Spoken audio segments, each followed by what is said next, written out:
Following a legislative committee meeting with municipal leaders from all around Connecticut, CCM held a press conference on February 10th to highlight the impact of Connecticut's education cost share funding on local property taxes, municipal budgets, and affordability for residents.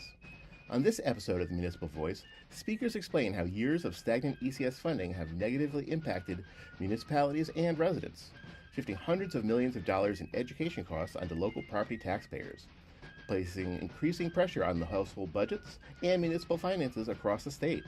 Local officials will outline why properly funding ECS is critical to improving affordability, stabilizing property taxes, and ensuring equitable support for communities.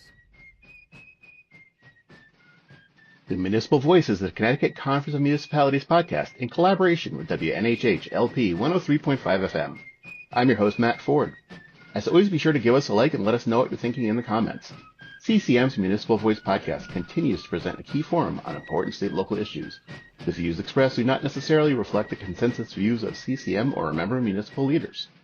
My name is Joe DeLong. I'm the Executive Director and CEO of the Connecticut Conference of Municipalities. We are an organization that represents nearly, with the exception of one, nearly every city and town in the state of Connecticut. And we're here today to talk about one very simple issue, but to frame that issue in a way that is a little more complex but critically important. Being that it is an election year, and being that it is the start of a legislative session, and being that affordability at the local level is something that's very important to our residents and our elected leaders, constituents all across the state, we're going to probably hear a lot of ideas. We're already hearing ideas and talks about affordability, about property taxes, about ways to give relief, about ways to give rebates, all of those types of things. None of those things we've even heard about the elimination of the car tax, which is really, unless revenue replaces it, is a complete property tax shift out of cars into homes, doesn't really save anybody anything, and in many cases hurts low-income people the most, those who don't have cars. It raises rents, it does those types of things. But the single largest area in municipal budgets that impacts property taxes the most is the line item for public education. It far outweighs all other expenses and all things that impact property taxes. And you're going to hear from 5 municipal officials about how this impacts their areas, how it impacts their relationships, how it impacts their residents. But I just want to give a very simple framing that we don't often hear, because I can tell you there'll be some news articles or things that'll come out of this that'll be mayors ask for more money, mayors ask for more education funding. But what the framing won't be, except for those who really understand it and get it right, is the educational cost-sharing formula, the foundation grant for public ed, where the state pays its share of public education funds, has not been altered since 2013. If that formula had not changed at all, but was tied to inflation, so the state wasn't really giving more, they were in terms of real dollars, if the state was keeping its real dollar contribution the same to public ed, today the state would be paying almost $900 million more a year to public education. Now, what does that mean in real terms? It means that $900 million of the state's proportional share of the inflationary cost of public ed since 2013 till now has been shifted directly out of the state budget and into property taxes. It is the largest property tax driver that there is. Now, a lot of people will look at that number and say, well, that's outrageous. You couldn't keep pace with that. Well, inflation just doesn't work on the expense side. As we know, it works on the revenue side as well. The state of Connecticut during that time annually today is collecting almost $8 billion more a year in revenue than it was in 2013 because of inflation, because of wages going up. In fact, the state's revenue collections have actually outpaced inflation during that time.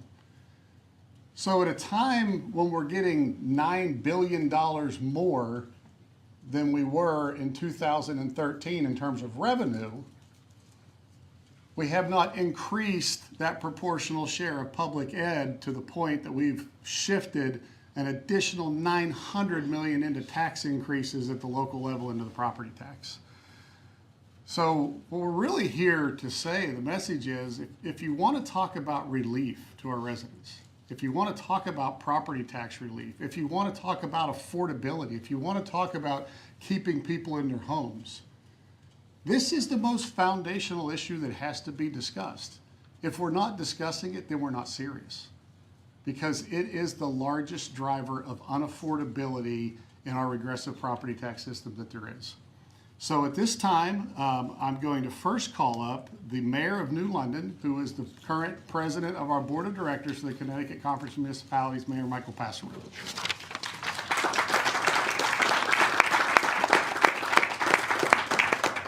Good morning, everyone. I want to start first by telling you a story that could take an hour long, but I'm going to try to do it in 3 minutes. The effect of what Joe just told you on my small city. We're a city of about 30,000 people. 60% of the families are your Alice households. Asset limited, income constrained, but employed. I represent a city of the working poor. So when we talk about the impact on property taxes, you're talking about an impact on the folks that suffer the most under this regressive property tax system. And in our school district, 85% of our students are the children of those economically disadvantaged families. So I just need to set that parameters for what I'm dealing with. So not only is there an impact on the property taxes, but I'm in a situation where I can't raise the property taxes. I mean, it's immoral or amoral, however you want to look at it. But I will not pass those costs on to those families who are already trying to make ends meet. Excuse me if I'm tough on this, but it's the way I live daily. So it comes to budget time, and it comes to paying for these children's education, and we can't do it. Going back 5 years, the ECS contribution to my city went up 4.7%. Doable. Boy, those were the good days. We still had to be, it was still tight, but at least there was hope that we could do it year over year. You take that 4.7% contribution down to the current biennial budget, ECS went up 0.7%. Now, how on earth do we cover our increased costs with that? By the same token, it's a perfect storm. We're the victim of the 5-year reval cycle. In 2003, we did our reval. So it hit us in FY '24. We had no revenue, no increased revenue. We had to lower our mill rate to save our families from the shift in the tax burden from commercial to residential. And even lowering our mill rate 10 mills, we could barely save our families from an unbearable property tax increase. You're talking of the perfect storm. So we couldn't increase our education budget. We couldn't increase our city budget. We just had to cannibalize ourselves. We cannibalized ourselves again this year, and we'll be cannibalizing ourselves next year. And the worst part about this is the education folks don't understand that, yes, our children are getting cheated, but no, our city can't do anything to help that. We are helpless to help that. It just isn't money there. And so it's a tough situation. This year, now that's a sad story, but this year I'm optimistic, okay, because with all of these municipal officials behind me, hearing great things from our legislative delegation, hearing great things from our governor, we're confident that we're going to come through this year with reform on ECS, with a brighter path, increase in the foundation amount, and a path forward to phase in equitable funding of our education system. Another one of our great mayors who has been such a leader on this issue. last year even bringing a lot of children to the Capitol to talk about, their schools, their leaky roofs, their, dealing with challenging things within the classroom that we won't go all into here, but has really been an outspoken voice, but at the same time a collaborator to figure out a way to do it better, Mayor Justin Elicker of New Haven.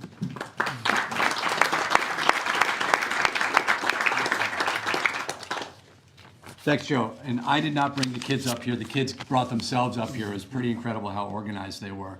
I mean, you see here, and this is just a snapshot of the number of mayors and first select people across the state that are really, really frustrated about this issue, and that we are together. It's small towns, it's big cities, it's Republicans, it's Democrats, it's unaffiliated. We are all standing together to say something's got to change here. Something's got to change.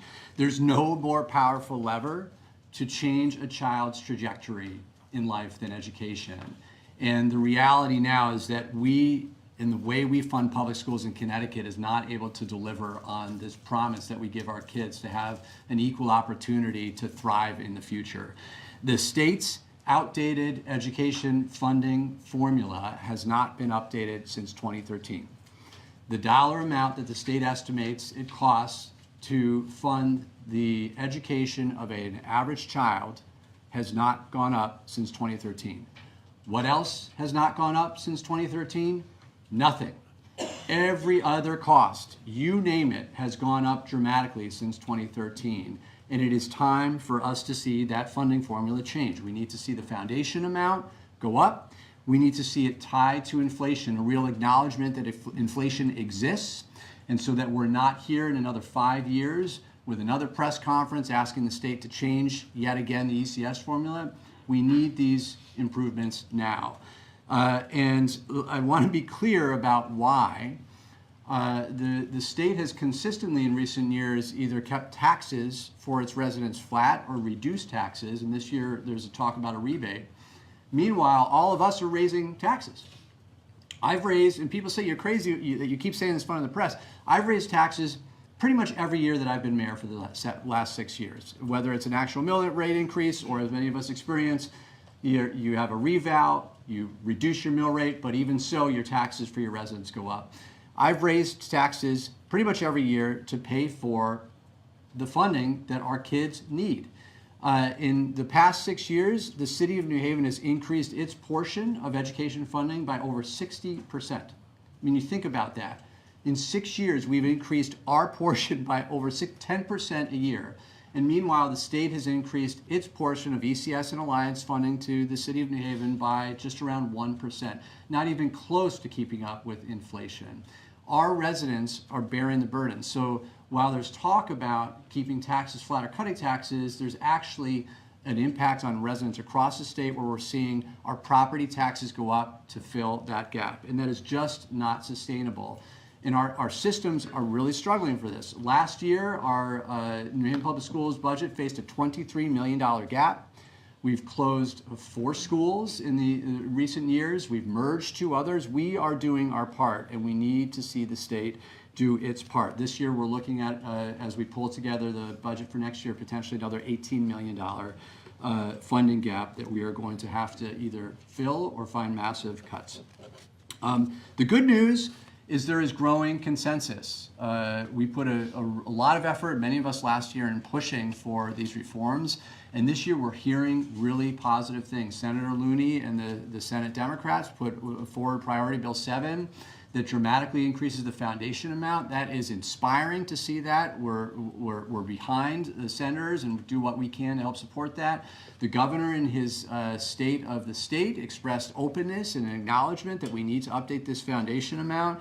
The good news is that we're seeing some progress, but this is not across the finish line. And let me just finish by underscoring why this is so important. It's about property taxes, but ultimately it's about our kids. In New Haven, we have 46 school counselors for 19,000 students. I mean, you think about that. That is a ratio of 1 counselor per 409 students. How can students that are first-generation college goers possibly receive any support for their counselors when you have a counselor that has 409 students that they're responsible for. We have 52 social workers for 19,000 students, one social worker per 358 students.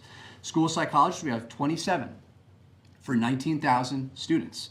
Our students are dealing with, in many cases, all kinds of challenges, experiencing poverty, ESL learners, trauma in their community. We need many more counselors, psychologists in our schools than a lot of our the places where I grew up in New Canaan, where we had all kinds of resources that kids in my community in New Haven do not have. We have 23 librarians for 39 schools. Our kids need this support. This is the time to do it. I'm cautiously optimistic because we have an incredible coalition here. We got to get this across the finish line. Thank you.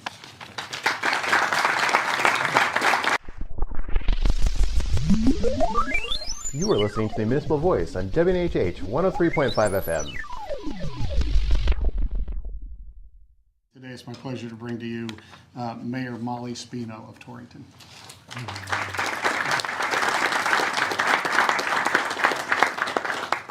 Good morning, everyone.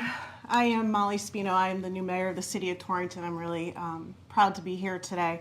I had some big shoes to fill, as you mentioned, with former Mayor Carbone, but I think I'm doing a pretty good job so far. So I represent a mid-sized city, and in many ways, our community looks very different from others across Connecticut. We're not a large urban center, and we're not a small rural town. But when it comes to the affordability, the pressures we're facing all look very similar.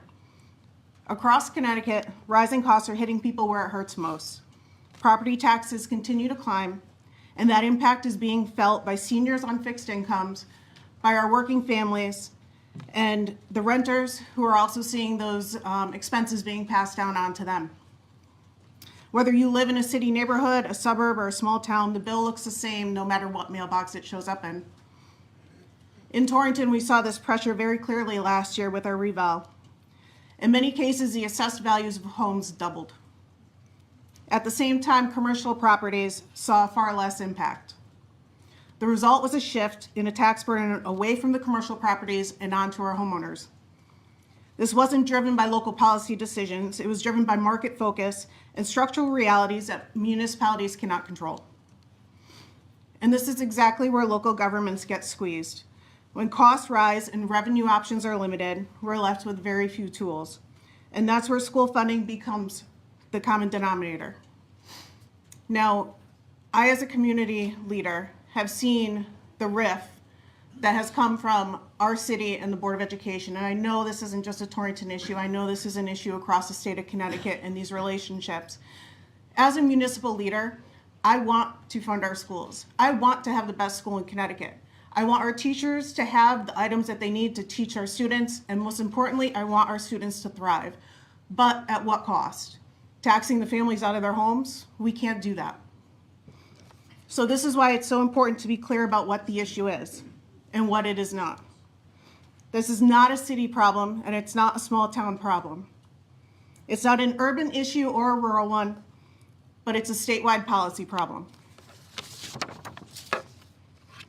When the state underfunds ECS, it shifts the burden onto every local government, regardless of zip code.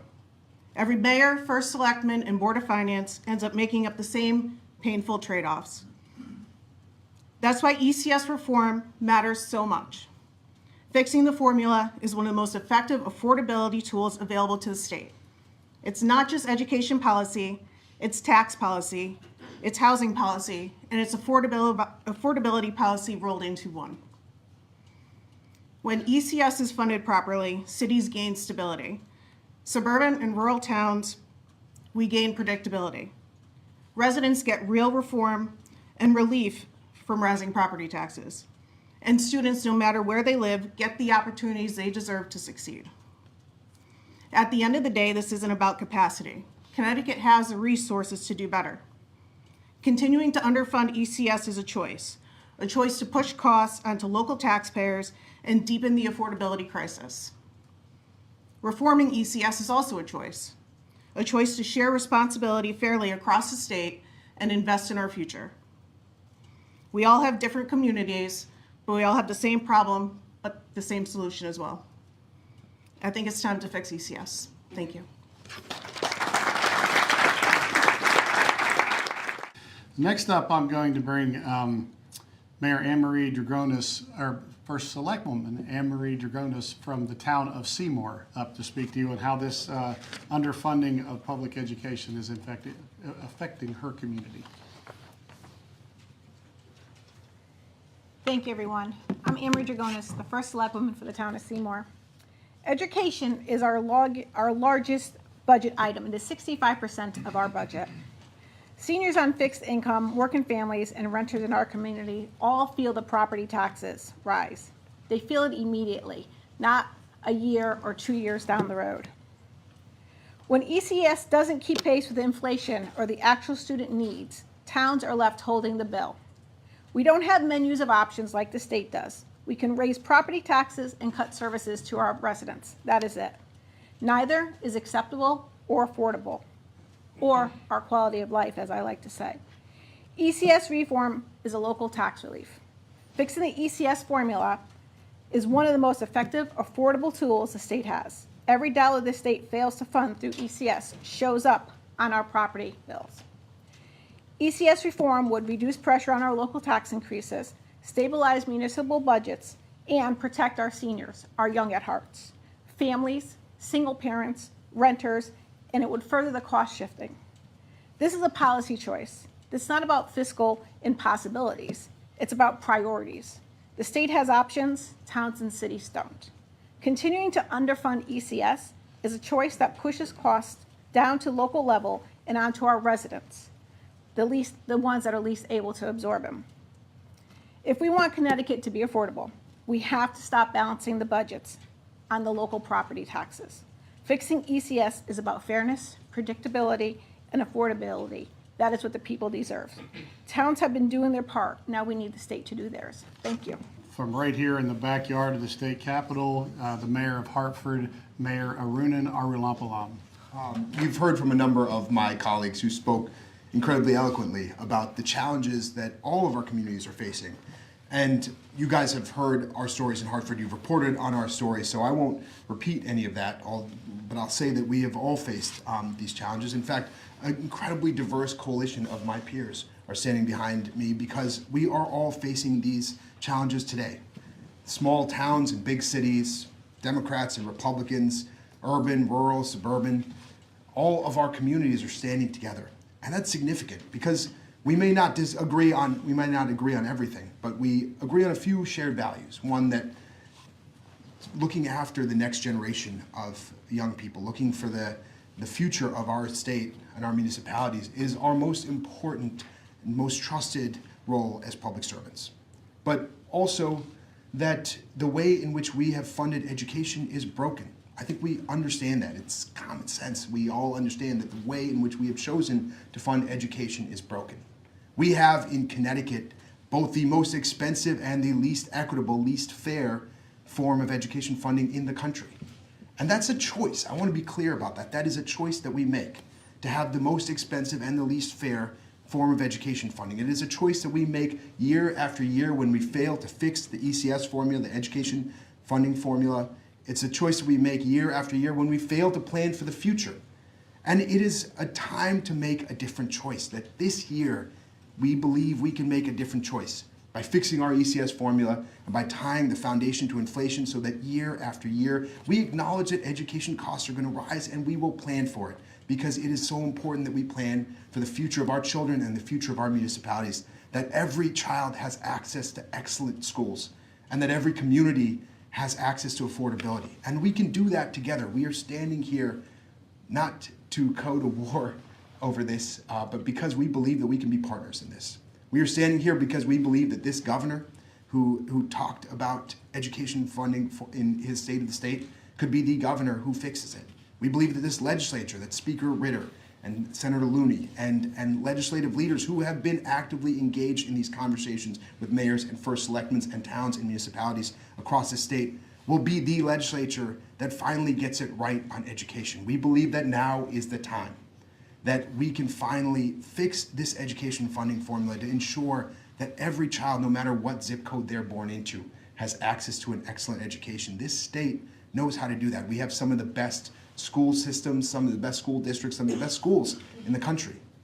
And we have many schools that are struggling and many communities that are struggling to afford our education system. We believe that this could be the time that we chart a new course. And we're standing here to be partners to this governor, to this legislature, to work together collaboratively to build school districts where every child has access to excellence, where we can all afford a basic way of life, and that we can do that in a way that plans for the future of our educational expenses. We are incredibly optimistic and hopeful that this is the time to chart a different path. Thank you, guys.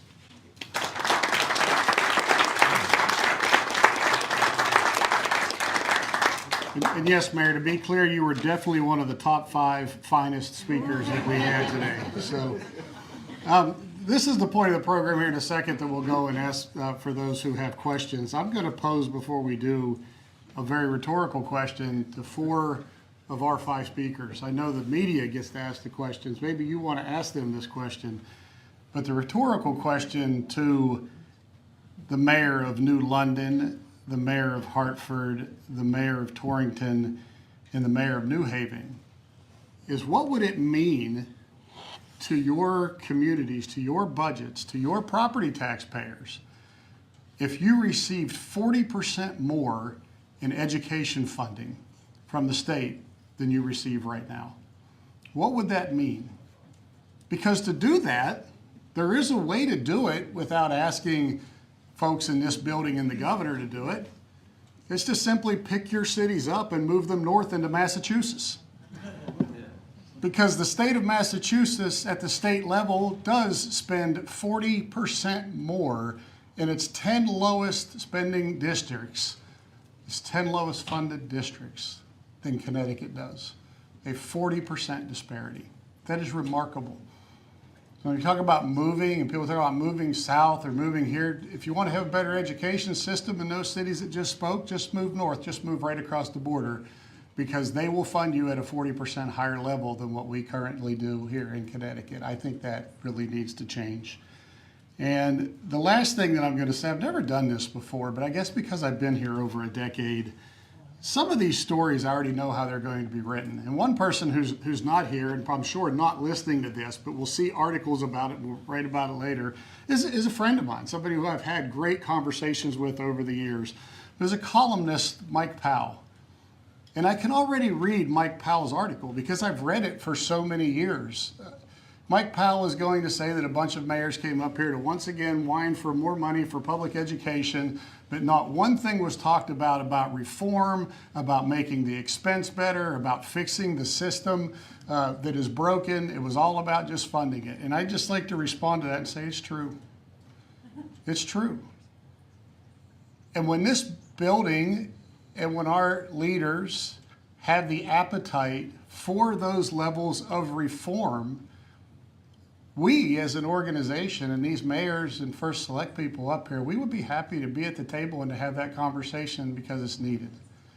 But until we get to that point, we have to fund the system that we currently have in place. The system that has been created and protected within state policy cannot then be ignored and not funded because the same state policy people think that it may be inefficient, whether it is or it isn't. When you create it and you don't reform it, you have to fund it. And since 2013, again, well, state revenues have outpaced inflation. There has not been a single inflationary adjustment made to these communities, shifting all of that burden of that unreformed system straight over to property taxpayers. The Municipal Voice is a co-production by CCM and WNHH 103.5 FM. Joe Thornton is our executive producer, Christopher Gilson is our producer, Harry Draws is on the boards, and I'm Matt Ford, your host. Be sure to check out our Facebook page and give us a like. And watch out for our CCM chat series on our YouTube page.